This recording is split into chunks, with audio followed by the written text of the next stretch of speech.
Hello, welcome to Counselling Riviera's YouTube channel. My name is Madeleine Böcker. I'm your resident English-speaking therapist and counsellor here in the south of France. Even though I've worked on Skype and FaceTime for well over 4 years, I am a little bit shy about this, so please bear with me. I do apologise.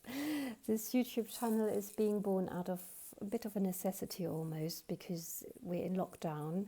And obviously I can still work online as I have been doing, but my wonderful team of colleagues at the English Osteopaths and I have set up a video conferencing chat for you to pose questions and for us to answer them and give you some tips as best we can from the lovely osteopaths, Rachel and Aurelie, from massage therapist Shona, from Louise, the reflexologist, who hasn't actually been able to join us, but go and see her. They're amazing, and of course Amelie as well, and Helen the dentist, and Stephanie, the functional medicine lady, who really knows her stuff. So lovely team. Nonetheless, there's always more to say, I guess. One of my clients asked me last week about a meditation we did together, because at the moment people are very anxious, hemmed in, about 4 weeks into lockdown in France at the point I'm recording this, and we just heard that we have another 4 weeks to go. Some are rejoicing and some are already climbing up the walls. So of course everybody, including me, unusually we've all been on social media a lot. We're watching the news, checking the news for all the different countries where we have loved ones or clients, which takes a lot of time. And I noticed that a lot of my clients are more anxious and less settled and more stressed. Obviously some people are worried about losing their income. People can't see their loved ones, or know somebody who's very, very ill and can't go and see them. So really a lot going on. So, I was taking this client through what we call an elements meditation, talking about earth and water mainly, but also fire and air. And he asked me to do a recording for him, which I did today. And I did an audio recording. And you can guess what happened. I'm way too stupid to convert it to your YouTube channel. So here we are. So this, by way of introduction, I'll talk a little bit more about my background at another point. I just wanted to welcome you, because one of the big questions I've been asked about is really, can I say something about loneliness and how it affects people during lockdown? I rejoice in this question, and I'm also terrified. Why is that?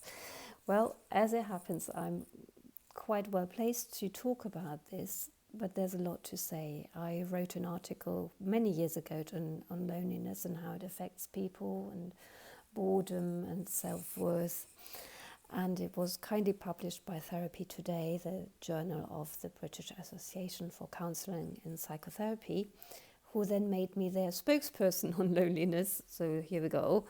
And I was also asked to do a seminar for other therapists on loneliness and how to help people who are indeed very, very lonely. And of course some of my clients talk about that in great length. So what the difficulty is that many people hope I have a magic wand and I give you lots and lots of tips and everything will be hunky-dory. Well, I do of course have some tips and I wish I had a magic wand, but a lot of the things we would usually recommend to do, like can you go to a meetup meeting, can you go and do a sport, go sailing, learn something new. There's so many things out there. Go to a yoga class, Pilates, go to something creative, go to a photography class, whatever. There's a walking group. There's so much out there. But of course, a lot of these are not happening now, and we're, meeting online instead.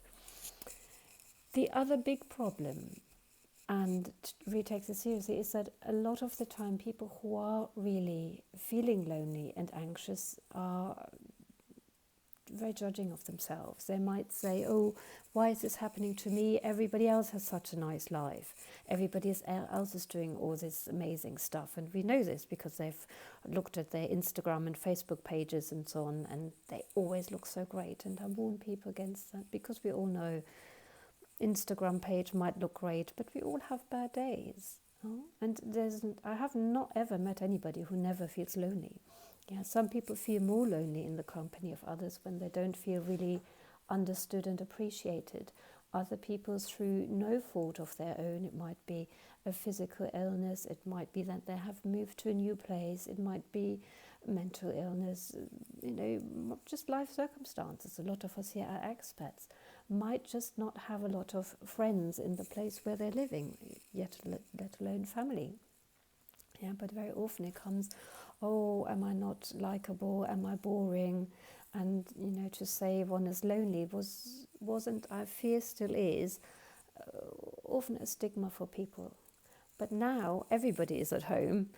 A lot of us are feeling lonely sometime. And some of the people who traditionally felt, oh, I'm isolated, I don't have any loved ones, I live by myself and people forget about me, are actually saying, Madeleine, we're so busy, everybody's ringing us all of the time, it's too much, I can't take it anymore. Because now, of course, a lot of people are working less or not at all and are remembering, my single friend might feel really, really lonely. My friend who had a bereavement recently might be feeling very lonely. My friend who had a bereavement quite some time ago has an anniversary, or, when have I last asked them how they're doing? We had Easter holidays, family time. Yeah. The other question people are raising is, well, other people have more fun. Yeah. So we look out of the window and the neighbors might be having a barbecue. Lovely, I love a barbecue smell. Or their kids are in the pool, they're hanging out together, and people might be living by themselves. The children might have left home, or they don't have children, and it's a really difficult time. So you can see why I'm both excited and dreading talking about this. So what are the answers? Really difficult, and I'm really looking forward to talking more about that with the team, hopefully tomorrow, and you'll have the link, that's obvious. We'll send it to you if you want it. But I think partly is normalising it, thinking, well, there's nothing wrong with me. Thousands and thousands of people are feeling lonely. There is an excellent book by a chap called Anthony Storr, and he wrote a book called Solitude, which talks about some people are naturally more withdrawn. They might not even crave being in a one-to-one relationship, or not all of the time. They thrive by having some time to themselves, maybe being creative, maybe having a spiritual journey. And then they might just appreciate having some contact with somebody in the shop, their favorite coffee shop, the lady at the checkout, or the things they go to once or twice a week. And of course, at the moment, these are not available. I buy my coffee at a very nice place in the center of Cannes, usually, because I'm very fussy about coffee. And of course, that was closed. And they were open on Easter Sunday, and I went, and I was so delighted to see the staff. And I was really touched, and I hadn't expected how much it would move me. And it was really lovely to see them. And we don't know whether businesses survive, whether people are okay when we haven't seen them. So to allow yourself to have a real roller coaster of feelings right now. One moment you might be enjoying the lockdown, at other times you might feel really left out, really lonely. Your moods will always change. It's a bit like being on a spiritual retreat. So it usually starts like this, and people fall into the valley of tears, as we call it, and then you come out, and in the end, you have a sense of accomplishment or being well. But the more we waste time, I say hesitantly, with social media, distracting, we come out of the body, we disconnect, we feel more and more anxious, and we might not feel we're making the best of this, maybe once in a lifetime chance that it is as much as a punishment, this lockdown. Some people are really getting creative, ringing people more, learning a new language, but most of us think we want to do all of this, but then get sidetracked with our WhatsApp group and checking the news some more, and then checking the news just another time. So really, if you can see how my voice goes up and I get anxious even thinking about it. So to really think this is absolutely normal, we're all in this together, one step at a time. This is not forever. There will be a life to come back to. And maybe we'll do a meditation later together on feeling really alone and how to be with that. There is help out there. Of course, there is in France an English-speaking Samaritan helpline, I think. I put some phone numbers on my website. You can ring helplines in England, of course, if you so wish. There is the campaign against loneliness, which I'm not sure how much has helped. The thing that most people say is it's really good to ring people and not to wait until other people ring you, because they might do or they might not do, and somebody has to start. So even if people have not come back straight away to you, don't lose hope, don't lose courage. This is normal, this is how it's going to be for now. People are really overwhelmed. So just try again. And I want to tell you about a person I've been working with for a while. I obviously won't say anything identifiable. They had a terrible bereavement quite some years ago. They lost their very beloved partner to suicide, so that's really hard. That wasn't their choice, obviously. The whole life they planned together is disappeared from one second to another. And this person has in the past found it quite hard being an expat and feeling lonely, people forgetting about them. And I was so touched and so delighted to hear from them recently why they were really struggling. They actually put on Facebook, I need help, I need support, the anniversary is coming up, I'm really struggling. And people are reaching out to them. You know, they're meeting on FaceTime calls, they're in a different country where they're allowed to walk with 2 meters distance, oh my God. Yeah, so there's a lot of things you can do, but it takes courage. And this person, I think a few years ago, they wouldn't have had the self-worth to even ask for help, because very often people who are feeling a bit lonely might be a bit shy and might not have had a good response in their childhood to asking for things.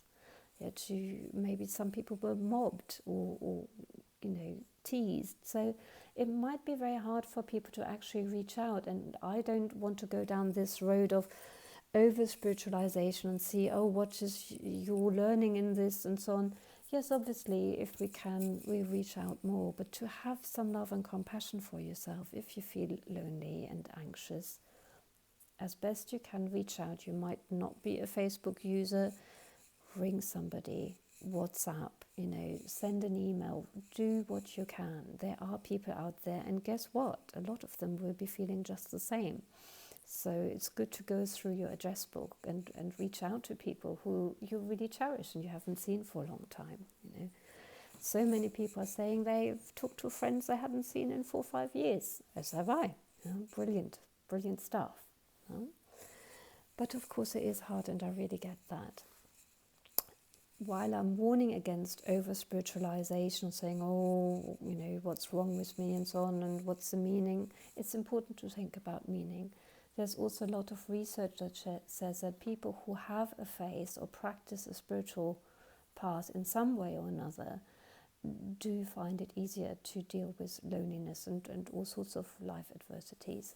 If you have a pet, again, very, very good. Helps to calm down, you're not alone, it's meaningful. Talking to your plants. At other times, you would say singing in a choir is very, very good, both for your mental health, your well-being, and against loneliness. Well, the one thing I think Zoom is not quite so brilliant of is actually singing together and music recordings. But I hope to be wrong, so tell me if I'm wrong and you've made a good way in there. Yeah, but there's lots of things, and you can plan, maybe I'll join a choir or I'll take some online singing lessons. You can think about language swap. If you say, well, I'm not earning so much, it's difficult, maybe I'll talk to my language teacher, maybe I won't, but there's websites where you can swap. And a lot of people want to do something creative and learn a language, and English is sought after as a language. So you're actually in a really good position. You might find out about the nearest dog's home. You might be able to walk a dog. That seems to be changing from day to day. Some people will be adopting a dog, others not.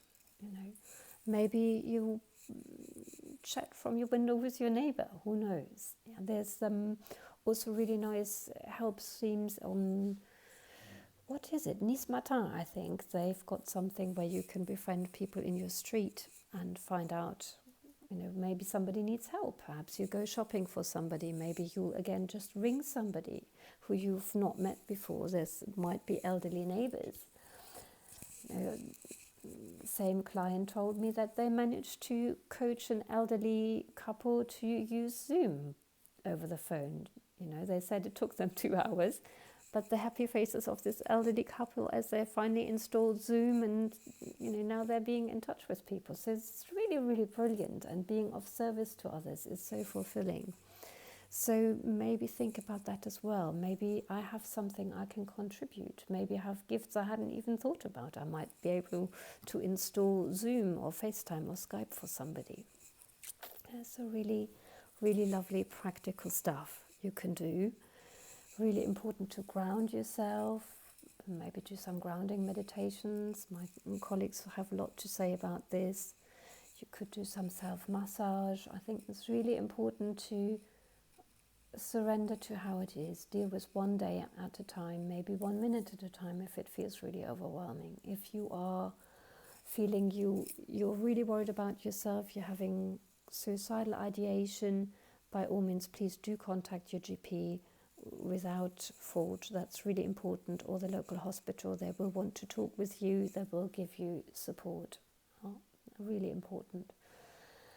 But I'm really also talking, and I hope you notice this, to everybody who's got friends who might be lonely. I think it's much easier that way around. If you can reach out to single people or people who've gone through a difficult time, people who might be worried about their business and think nobody's thinking of them, whether they're in a relationship or not, just reach out to them. I think that would be a lovely thing to do. So I've talked a fair amount. There's also things, of course, like there is an app called House Party. You could use that. People have said it might not be 100% safe. That was 2 weeks ago. It might be better by now. I don't know. Check it out and use your own discernment. Don't take whatever I say for a milestone. What I hear about that, I haven't used it myself, is that you can invite a few people and you can play party games, do drawings, do creative stuff. That sounds really fun. There's also something which another person I know does with her friends on Zoom calls. She plays a game called Cards Against Humanity. You see, mine isn't even unpacked yet. There is an online version which I had a look at. There was a Facebook group which has since closed down. The online version is quite clumsy. Unless you're very patient, I don't know. But if some of you have the game, or if you feel inclined to use the post office, I think there's mixed feelings about that. Do we really want to endanger people's lives for something like playing a game? You could just, buy a copy for several people, or take one copy and just put it into 2 or 3 parts and send out the parts to your friends, or drop them outside their flat doors, or whatever you do. So that's another idea. What else? Spiritual practice is very good. Yoga, Pilates, listening to music, uplifting music is very good. Sometimes it's also good to just sit with it and allow the sadness and the tiredness and just have a little cry and just be kind for yourself. It is really, really hard. And it's likely to bring up all patterns from the past where you were maybe a young child and you didn't have choices. And at the moment we have fewer choices than usual. We still have a lot of privileges, but we can't go out quite when we want and how we want. It feels like there are fewer choices, and there are fewer choices de facto also. So this is going to bring up a lot for quite a few people. Things you might have liked to do Things you would have usually liked to watch on television, sporting stuff is all cancelled. Things you would have liked to go to, maybe the cinema or the theatre or the opera, museums, art galleries, all of this is now closed or postponed, of course. So just be gentle with yourself and think, well, maybe you can start a FaceTime group or WhatsApp group, or look what you can do. Maybe I think about this recently a lot. If you have some books, or indeed, well, everybody can download stuff. If you like to download a play and get 2 or 3 people and read out the different roles in a play together. I remember elder generation telling me they did that in the evenings as a family together. And I thought, wow, that sounds really lovely. And we never make the time. And why is that? Television program isn't necessarily that enticing, I think. So this could be really lovely time to do something like that. You could just read out a play with your friends on Zoom. Obviously, if you're feeling lonely and you just want some distraction, you can listen to radio, and I'm going to contradict myself as I frequently do. Something like Radio 4, a lot of people like to listen to. Some people like to distract to music, but other people prefer to have a familiar voice. Same thing obviously with audiobooks. If you have an actor whom you like and they've recorded an audiobook, could be really great to do that. I remember that Stephen Fry said some years ago that he was doing more walking, and as he was walking he was listening to audiobooks, and he got through so many novels that he was more well read than ever before. So again, really lovely idea. You can put that on while you do other things in the house or while you rest, and that's really important. Yeah. Resting is also a really good thing to do. Don't get hung up and I need to do this, I need to do that, I need to meditate, who says so? It might be just nice to be just quiet, really, really quiet, and just to surrender to it. So these are some of my ideas and thoughts about it. There are tips on my website. There is an article if you're interested in it, on loneliness. But just the main thing is to accept this is not forever, and this is really common. So many people will feel this. You're really not alone. This one thing is for sure, you're not alone in feeling alone. So just allow it.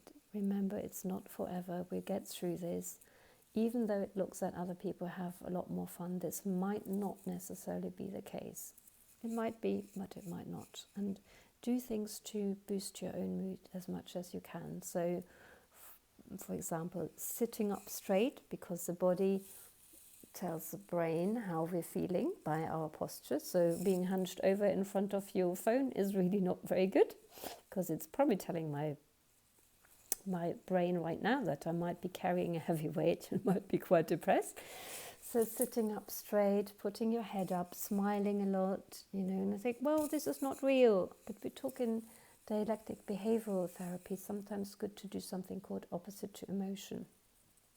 Germans, of all people, did an experiment some years ago where they asked people in the morning, no matter how their mood was, first thing to either put their lips together in a grumpy fashion like this,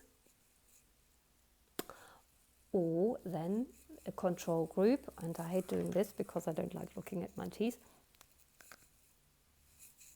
to hold a pen or marker pen between your teeth, so you're forcibly smiling.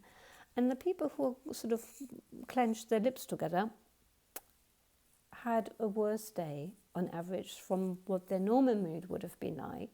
Interesting. And the people who did completely bizarre, this clenching something between their teeth with this forced smile, were happier. So yeah, we don't live in isolation. Body, mind, heart, spirit, everything works together. So you can train your body to tell yourself that you're just a little bit happier, and then you feel better, and then you might move around, you might sing along to something happy. Think about what other things uplift your mood. Maybe a piece of very dark chocolate, or that small coffee if it's your thing, or maybe not. What do you like to smell? A bit of lavender, rose, something. Some people like to talk to their plants. Really lovely thing to do. So I hope this has been of some help. really reach out to people is my top tip, and I hope people will be reaching out to those who they think might be in need. Remember that a lot of people who are not necessarily at work usually will feel like this a lot of the time. So that's also something maybe to remember for after lockdown, that it's really good that we reach out to those good friends who maybe sometimes find it hard to fill their time with meaningful activity. Yeah, so thank you for this. I will stop here. I wish you really well. I hope you have lots of comments and tips for us, because we need them, you can tell. There must be so many more really good ideas, and we would like to have them and to share them. I will record a meditation you can go through with me if you like, on how to sort of go through loneliness a bit later, and also put that on the website. Let me know if there's any use, and thank you very much. Lots of love.